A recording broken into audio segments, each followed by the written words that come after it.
Bharatiya Janata party, जिसकी अपनी एक अलग पहचान है। ये केवल एक राजनीतिक दल नहीं, एक आंदोलन है।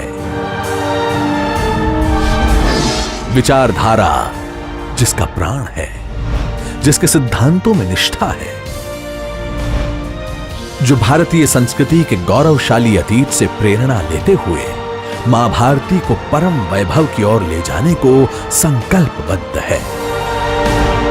भाजपा एक आंदोलन।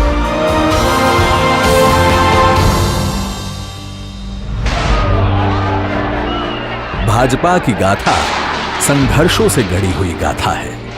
ये गाथा है अनगिनत देशभक्तों की, लाखों करोड़ों कार्यकर्ताओं की और ऐसी विभूतियों की जिन्होंने अपने अटूट विश्वास और अथक परिश्रम से इतिहास की धारा को मोड़ दिया, देश की राजनीति को नई दिशा दी, राष्ट्र प्रेम और देशभक्ति की अलख जगाई। स्वतंत्रता के पश्चात जब नेहरू लियाकत पैक्ट पर हस्ताक्षर हुए, तब तत्कालीन प्रधानमंत्री नेहरू ने पाकिस्तान में रह गए हिंदुओं की जिम्मेदारी से मुंह मोड़ दिया। तब से उद्वेलित होकर डॉक्टर श्री श्यामा प्रसाद मुखर्जी ने नेहरू मंत्रिमंडल से त्यागपत्र दे दिया। नेहरू के पाश्चात्य प्रेम से ऐसी नीतियां बनने लगी जिनमें भारतीय संस्कृति सुरक्षित नहीं रह सकती थी। कांग्रेस गांधीवाद को विस्मित कर नेहरूवाद के रास्ते पर चलने लगी। डॉक्टर मुखर्जी और कई अन्य राष्ट्रवादी नेताओं ने इस खतरे को भांप लिया।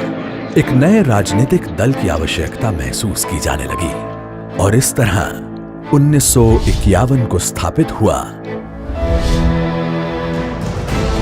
भारतीय जनसंघ।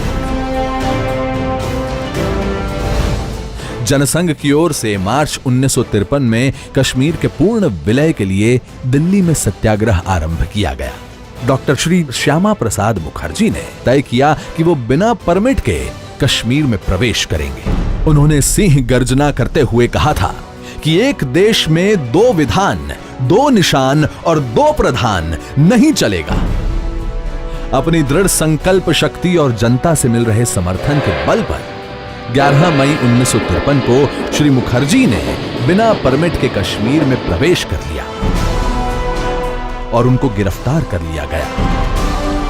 23 जून 1953 को संदेहास्पद स्थितियों में वे शहीद हो गए।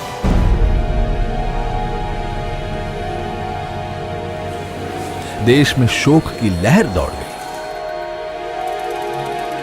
मुखर्जी के बलिदान का असर यह हुआ कि 9 अगस्त को शेख अब्दुल्ला को जम्मू कश्मीर के प्रधानमंत्री के पद से हटाकर बंदी बना लिया गया और जम्मू कश्मीर के लिए परमिट व्यवस्था को खत्म कर दिया गया। 1947 में देश को ब्रिटिश हुकूमतों से तो आजादी मिल गई, लेकिन देश के कई हिस्से ऐसे थे जिन पर अभी भी विदेशी ताकतों का कब्जा था। इन क्षेत्रों की मुक्ति के लिए पार्टी ने गोवा मुक्ति आंदोलन चलाया, पौंडीचेरी दादर हवेली की स्वतंत्रता के लिए अभियान चलाया, पश्चिम बंगाल के बेरुबारी को पाकिस्तान के हाथों में सौंपने का तीव्र विरोध किया, कच्छ समझौते के विरुद्ध आंदोलन किया और गौ हत्या के विरुद्ध अभियान चलाया। वर्ष 1965 में पाकिस्तान ने छल पूर्वक भारत पर हमला कर दिया और कच्छ के कंजर कोट समेत कई इलाकों पर कब्जा कर लिया। जनसंघ ने इसका विरोध किया और देश भर से जुटे 5 लाख लोगों ने दिल्ली आकर फौज न हारी, कौम न हारी, हार गई सरकार हमारी का नारा दिया। जनसंघ के समर्थन से तत्कालीन प्रधानमंत्री लाल बहादुर शास्त्री को हिम्मत मिली और भारतीय सेना ने पाकिस्तान पर विजय पा ली। और इसके बाद देश में आया वो दौर जिसे भारतीय लोकतंत्र का सबसे स्याह दाग माना जाता है, आपातकाल। आपातकाल के दौरान तमाम बड़े विपक्षी नेताओं को जेल में डाल दिया गया और उन्हें यातनाएं दी गई। राष्ट्रीय स्वयंसेवक संघ पर भी प्रतिबंध लगा दिया गया। जनसंघ के हजारों कार्यकर्ताओं ने अग्रिम पंक्ति में खड़े होकर आपातकाल के दंश को झेला और 1977 के चुनाव में जनता पार्टी के नेतृत्व में देश को नई सरकार मिली। पर भारतीय राजनीति का यह पहल प्रयोग ज्यादा दिन नहीं चल पाया और आपसी लड़ाई व कांग्रेस के षड्यंत्रों के कारण सरकार गिर गई और 6 अप्रैल 1980 को जनता पार्टी से अलग होकर भारतीय जनता पार्टी का गठन हुआ। 1987 में देश में राजीव गांधी की सरकार थी। बोफोर्स मामले में उनकी सरकार पर भ्रष्टाचार के आरोप लगे और शाहबानो केस ने उनकी अल्पसंख्यक वोट बैंक की राजनीति का पर्दाफाश कर दिया। 25 सितंबर 1989 को पंडित दीनदयाल उपाध्याय की जयंती के मौके पर श्री लाल कृष्ण आडवाणी ने गुजरात के सोमनाथ से राम रथ यात्रा शुरू की। देश के जिस भी भाग से ये यात्रा निकली, इसे अपार जन समर्थन मिला। इस यात्रा ने न केवल भारतीय जनता पार्टी की राजनीति को बदल कर रख दिया, बल्कि देश के भविष्य को भी एक नई राह दी। 1991 का वो दौर जब आतंकवाद अपने चरम पर था, उसी दौरान भाजपा ने कश्मीर के लाल चौक पर तिरंगा फहराने का निर्णय लिया। दिसंबर 1991 में भाजपा के तत्कालीन अध्यक्ष डॉक्टर मुरली मनोहर जोशी के नेतृत्व में एकता यात्रा निकाली गई।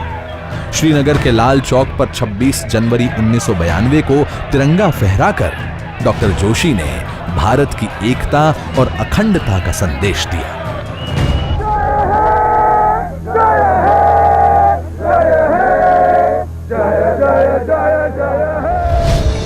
वर्ष 1996, 1998 और 1999 में 3 लोकसभा चुनाव हुए, जिसमें भाजपा सबसे बड़ी पार्टी बनकर उभरी और श्री अटल बिहारी वाजपेयी ने देश को सफल नेतृत्व दिया। इसके बाद भाजपा को विपक्ष में बैठने का निर्णय मिला और भाजपा ने यहां भी एक सजग और जनता की आवाज उठाने वाले सशक्त विपक्ष की भूमिका निभाई। आज केंद्र और अनेक राज्यों में भाजपा और इसके गठबंधन की सरकारें अंत्योदय एवं एकात्म मानववाद के आधार पर जन कल्याण के कार्य कर रही है। आज भाजपा विश्व की सबसे बड़ी पार्टी है। इस पार्टी को लाखों करोड़ों कार्यकर्ताओं ने सींचा है और आज भी इसके समर्पित कार्यकर्ता नेपथ्य में रहकर मां भारती की सेवा कर रहे हैं। भाजपा का लगातार हो रहा देश में विस्तार इस बात का प्रतीक है कि लोगों की आस्था और विश्वास पार्टी नेतृत्व में बढ़ रहा है। पार्टी को देश के कोने कोने से अपार जन समर्थन मिल रहा है। भारत के यशस्वी प्रधानमंत्री श्री नरेंद्र मोदी भी अनेक अभिनव व लोक कल्याणकारी योजनाओं के माध्यम से पार्टी के अंत्योदय के प्रण को पूर्ण करने की दिशा में आगे बढ़ रहे हैं। मौजूदा सरकार की ओर से सबका साथ, सबका विकास के मंत्र पर सफलतापूर्वक काम हो रहा है। देश की जनता से पार्टी को मिल रहा अपार जन समर्थन भी एक तरह का आंदोलन ही है। एक ऐसा आंदोलन जिसमें पार्टी का प्रत्येक कार्यकर्ता न्यू इंडिया के स्वप्न को पूरा करने के लिए संकल्पबद्ध है।